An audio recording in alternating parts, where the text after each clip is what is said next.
Hello students.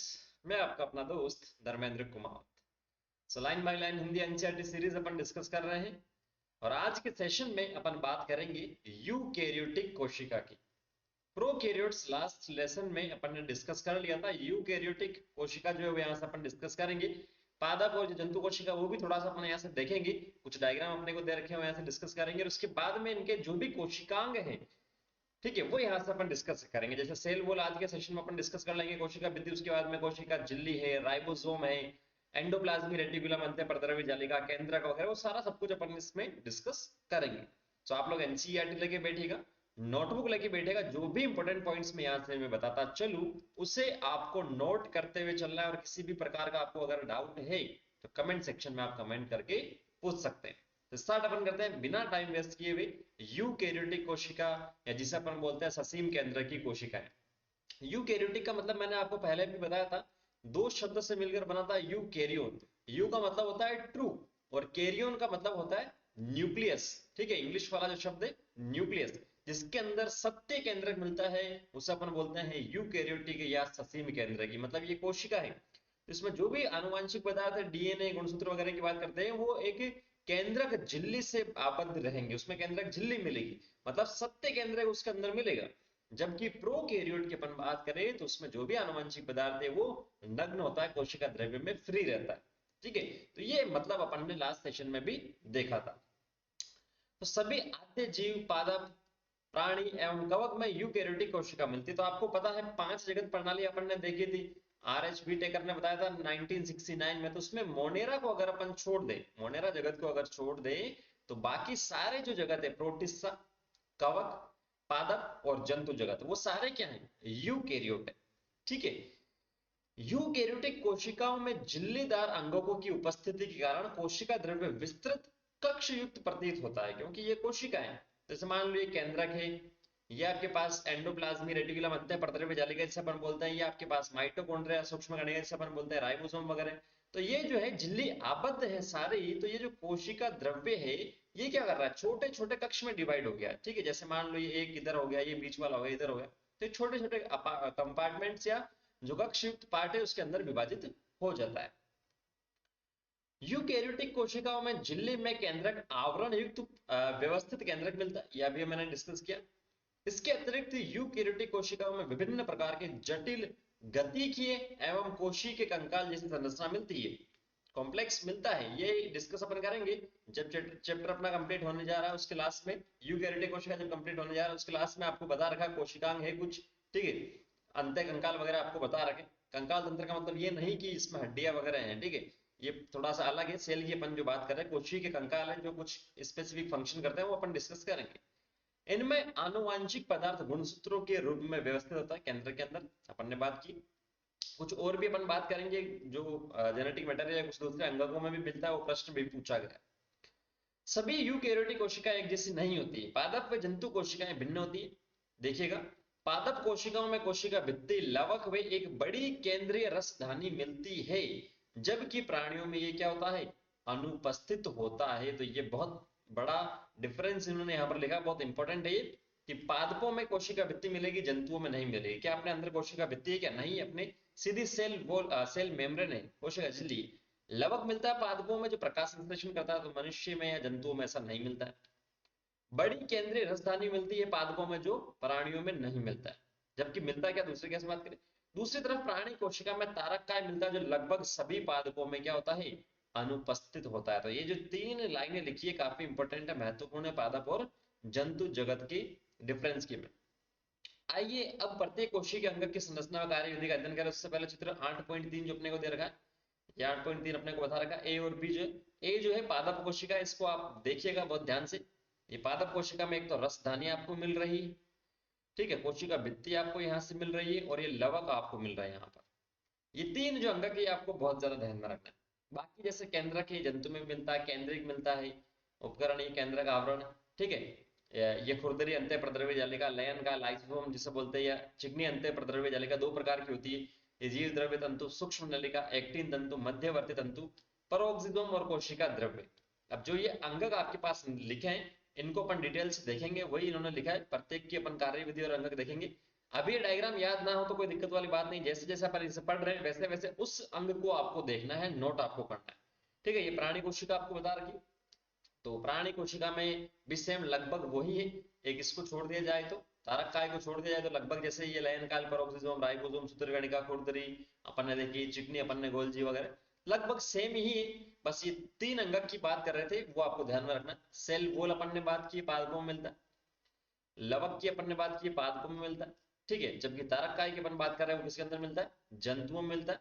और जो vacuole है, रिक्तिका है, वो पादपों में मिलती है, जंतुओं में नहीं मिलती। ठीक है, तो ये आपको जैसे जैसे अपन अंगक पढ़ रहे हैं वैसे वैसे आपको समझ में आ जाएगा, तो इसको ध्यान में आपको रखना है। ठीक है ना, तो ये डायग्राम आपको ध्यान में रखिएगा, काफी महत्वपूर्ण है। तो आगे अपन चलते हैं, देखते हैं।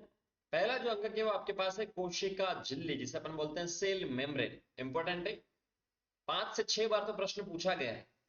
ठीक है, पिछले 10 सालों में आप देखेंगे तो 5 से 6 बार से ज्यादा ही मिल जाएगा इसमें से प्रश्न। तो कोशिका झिल्ली की अपन बात करते हैं। वर्ष 1950 के इलेक्ट्रॉन सूक्ष्मदर्शी की खोज के बाद कोशिका झिल्ली की विस्तृत संरचना का ज्ञान संभव हो चुका है। इलेक्ट्रॉन सूक्ष्मदर्शी काफी टेक्नोलॉजी जो है काफी यहाँ पर विकास कर चुका था, छोटे से छोटे चीज को अपन देख सकते थे इलेक्ट्रॉन माइक्रोस्कोप से।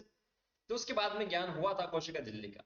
इस बीच मनुष्य की लाल रक्त कणिकाओं की कोशिका झिल्ली के रासायनिक अध्ययन के बाद जीव द्रव्य झिल्ली की संभावित संरचना के बारे में जानकारी प्राप्त हो सकी। तो आरबीसी की स्ट्रक्चर भी अपन ने देखी, सेल मेम्ब्रेन की। अध्ययनों के बाद इस बात की पुष्टि हुई कि कोशिका झिल्ली मुख्यतः किसकी बनी होती है, लिपिड व प्रोटीन की बनी होती है। सबसे पहला पॉइंट यही इंपॉर्टेंट है कि सेल मेम्ब्रेन जो बनी होती है लिपिड और प्रोटीन की बनी होती है। इसमें प्रमुख लिपिड फोस्फोलिपिड होता है, मतलब फोस्फेट ग्रुप इस लिपिड के साथ में जुड़ा रहता है, जो बायोमोलिक्यूल में अपन ने पढ़ रखा है, जो 2 सतहों में व्यवस्थित होता है। यहां से इंपॉर्टेंट है, लिपिड झिल्ली के अंदर व्यवस्थित, जैसे मान लो ये कोई झिल्ली है, तो लिपिड ये क्या बोल रहा है, झिल्ली के अंदर होता है। ये मान लो ये क्या है, ब्लैक कलर में जो बताया जा रहा है ये क्या है, लिपिड है सा, जिनका ध्रुवीय सिरा बाहर की ओर है, जल भीरुपुच्छा सिरा अंदर की होता है। ध्रुवीय का मतलब आपको समझ में आता है, पोलर एंड जिसे अपन बोलते हैं रिएक्टिविटी के आधार पर। ठीक है, रिएक्टिविटी के आधार पर इसे बोला गया है, मतलब जो जल के साथ अट्रैक्ट हो सकता है। जल भीरुपुच्छा जो है अंदर की ओर जो नहीं हो सकता है, वो आपके पास सिंपल सा, जैसा हाइड्रोफोबिक और हाइड्रोफिलिक अपन बोलते हैं ना। हाइड्रोफोबिक, फोबिक का मतलब होता है वीरागी, जिसे अपन बोलते हैं जल विरागी, जिसे अपन बोलते हैं। हाइड्रो का मतलब होता है जल, जल से जिसको डर लगता है, तो डर लगता है तो वो अंदर की ओर होगा। नहीं, जल भीरु जो आप बोल रहे हो जो बाहर की ओर है, वो आपके पास हाइड्रोफिलिक है, मतलब उसके जल के साथ वो जुड़ सकता है।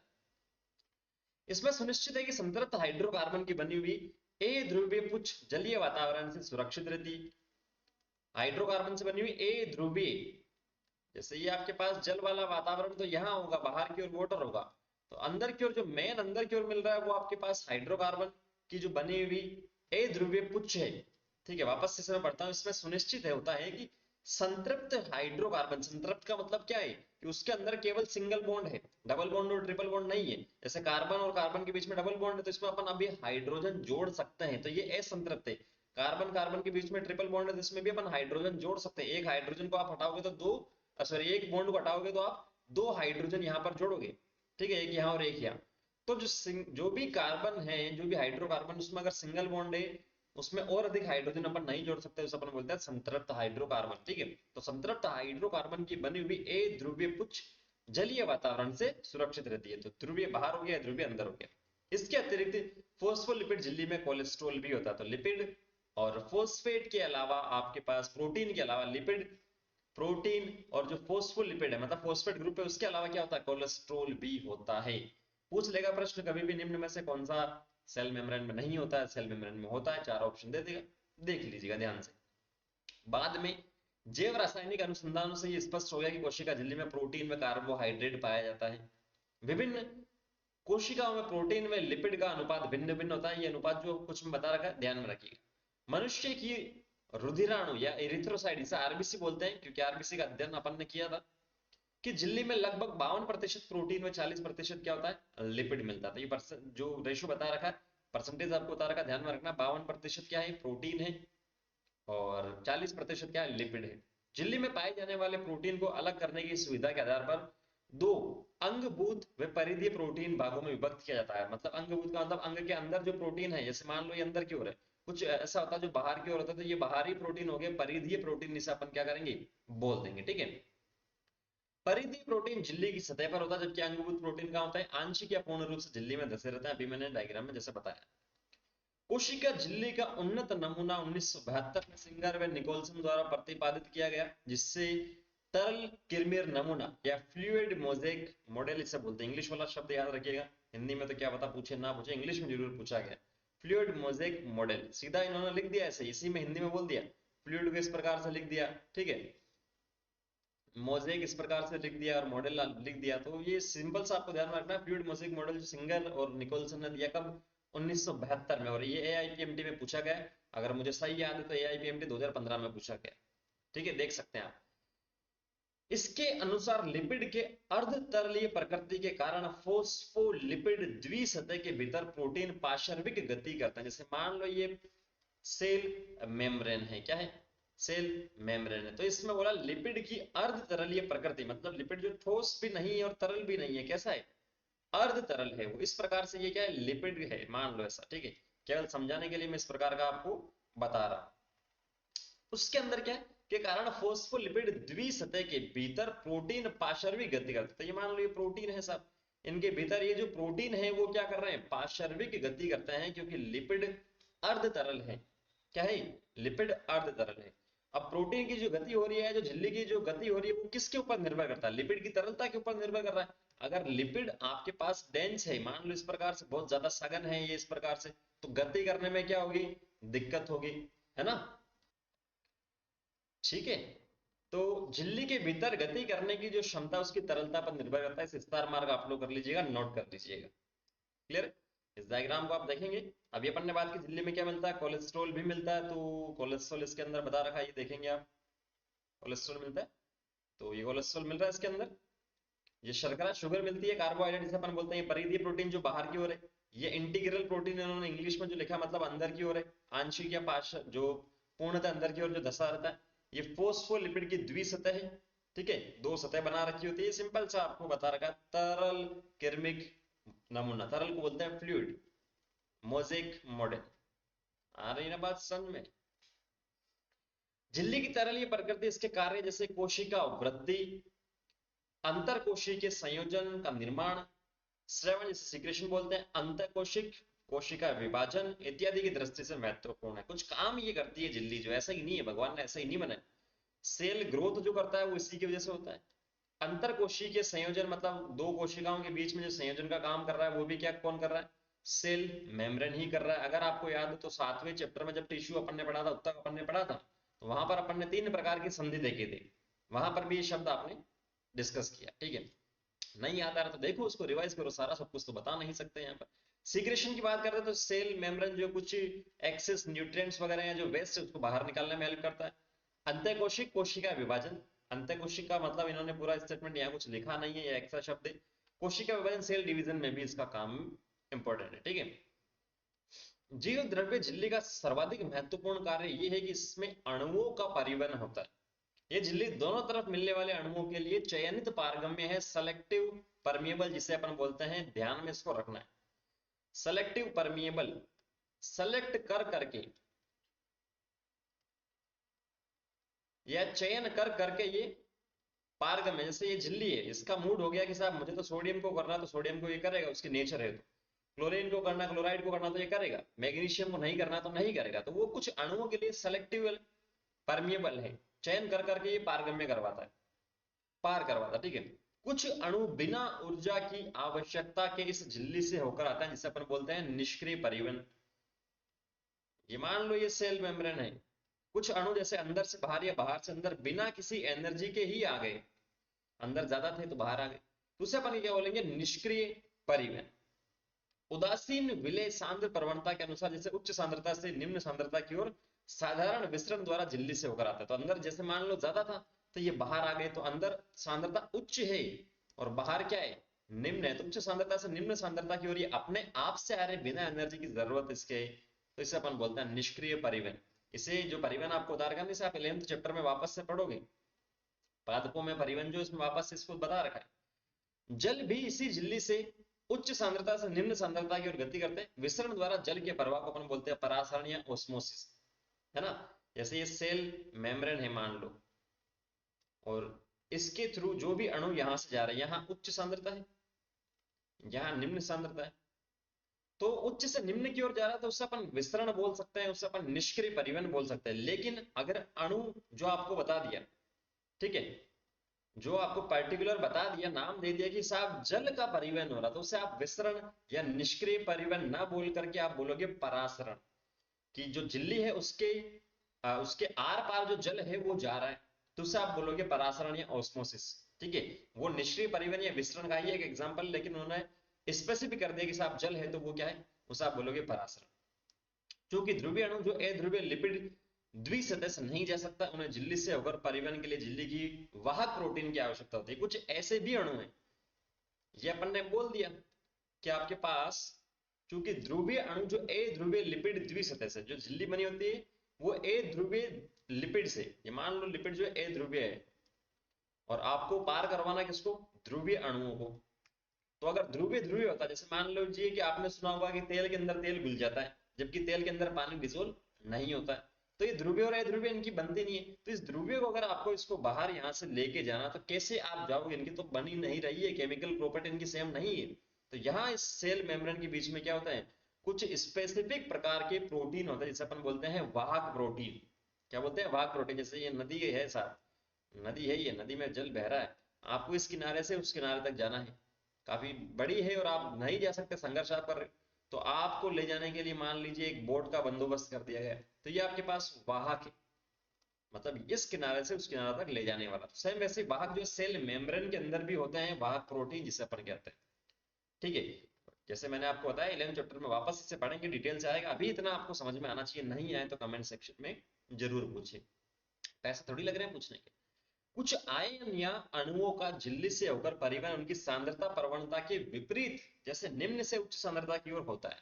जैसे मैंने अभी आपको बताया कि यहां उच्च से निम्न सांद्रता की ओर जा रही है, सेल मेम्ब्रेन अपने पास, ठीक है, ये उच्च सांद्रता है और ये क्या है, निम्न सांद्रता है। उच्च से निम्न की ओर अपने आप जा रहा है, तो वो सामान्य विसरण कह सकते हो आप उसे, या इसे आप निष्क्रिय परिवहन कह सकते हो। लेकिन कुछ कैसे ऐसे भी है कि निम्न सांद्रता से उच्च सांद्रता की ओर आपको जाना है, जैसे नीचे से ऊपर की ओर आपको जाना है। जैसे मान लो ये पहाड़ी है, याद रखने की ट्रिक है, और ये पहाड़ी है तो इस पर बस बाइक वगैरह सब कुछ जा सकती है, इस प्रकार से ये रास्ता है साहब, एक गांव से दूसरे गांव को जोड़ने वाला है, ठीक है।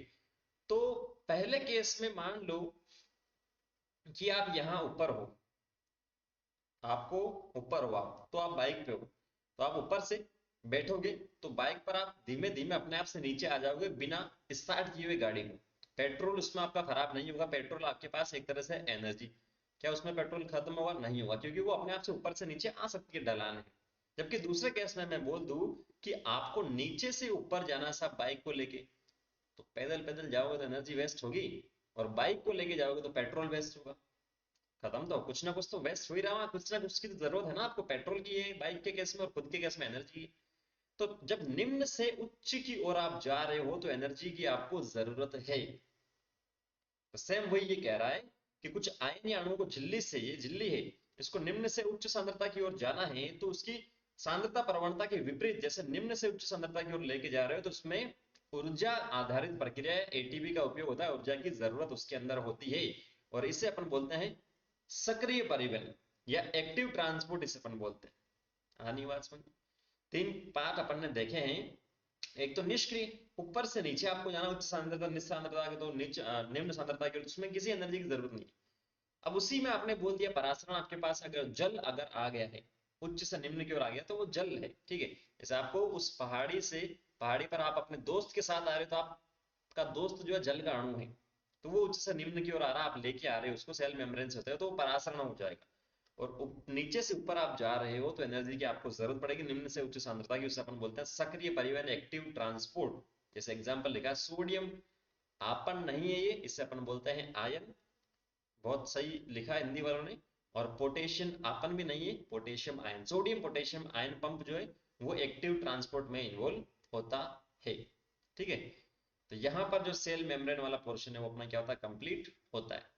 नेक्स्ट सेशन में जब अपन मिलेंगे, सेल वॉल यहाँ से अपन डिस्कस करेंगे। किसी भी प्रकार का आप दुविधा है तो पैसे तो लग नहीं रहे, आप कमेंट सेक्शन में कमेंट करके पूछ सकते हैं टॉपिक से रिलेटेड, तो आपकी दुविधा दूर यहाँ से हो जाएगी। तो मिलता है नेक्स्ट सेशन में। Thank you, all the very best.